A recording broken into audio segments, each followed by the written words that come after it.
Samantala, ipinapasilip naman ng PNP Forensic Group sa media ang itsura ng skeletal remains na nakuha sa Taal Lake sa gitna ng paghahanap sa mga nawawalang sabungero. Kabilang dito ang isa sa 6 na samples ng butong hinihinalang galing sa tao batay sa unang pagsisiyasat.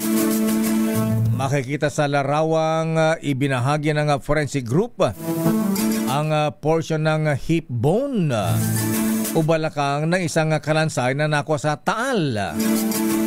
Kasama ang 6 na ito sa 91 samples na hawak ngayon ng Campo Crame.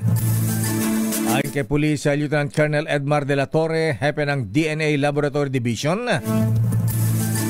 dadal ito sa segregation na tatagal ng 5 to 7 days at DNA cross matching na tatagal ulit ng panibagong 5 to 7 days. Natang paliwanag ni Colonel Edmar de la Torre. Very challenging po ito kasi considering po na submerged po siya tubig. So, and at the same time po, just to give you an idea, we received 91 samples po ng buto.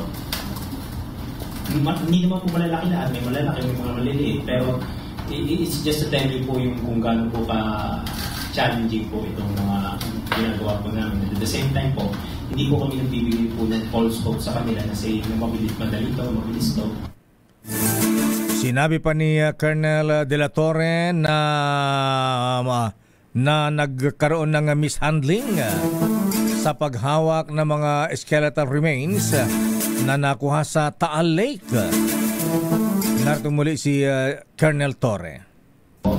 Unlike the academic po, real case scenario po ito, marami pong mangyayari, marami pwedeng mangyayari na hindi po namin control.